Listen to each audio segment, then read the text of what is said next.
Is empathy a strength or a weakness? Some may think the answer to this question is self-evident, an intuitive fact.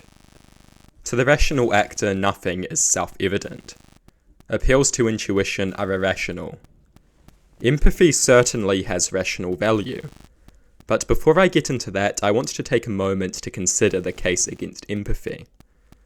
One could argue that empathy is nothing but an evolved emotion, something that natural selection has cursed us with. To the pursuit of our personal interest, it is nothing but an obstacle to be overcome. An internal irrational urge that does nothing but hold us back from our true potential. A ball and chain tethered to the leg of a ferocious lion that could conquer the world if only it were free. Just as we often claim negative features of human nature such as tribalism and greed must be controlled and suppressed, one could argue that we should try to overcome the empathy that is part of our nature. Many who are amoral and immoral would most certainly make this argument. This argument is a serious threat to those who advocate empathy as an intuitive and self-evident good. I do not care for this argument personally. Not because I think empathy is intuitively and self-evidently good, mind you, but because I think it is rationally good. I support rational empathy. This is distinct from the more common, highly emotional, irrational empathy. We should all aspire to be rational actors. Rational actors are beings who live according to rationality. That is the following of logical premises from the basis of reason towards conclusions. The basis of reason is of course pain and pleasure, the two inescapable forces, the inherent good and inherent evil that give everything else its meaning. Rational actors consider their capacity to suffer.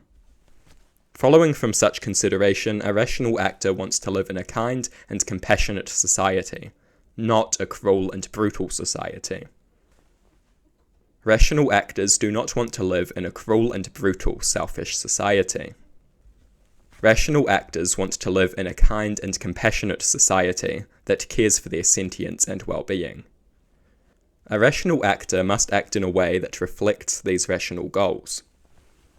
This is a rational obligation. Part of that rational obligation is an empathetic and compassionate approach. There is no better way of ushering in a cruel and brutal society than undermining and corroding empathy and compassion through one's actions.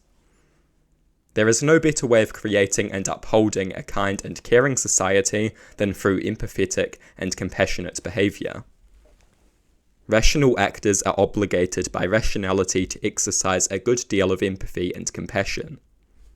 This is essential to the creation and maintenance of the kind and caring society that every rational actor desires.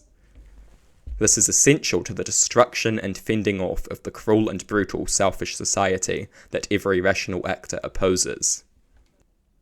Rational actors are obligated to be empathetic and compassionate. They are obligated to promote and enact empathy and compassion with great regularity. This is rational empathy. Empathy not irrational and emotional, but instead born out of human reason.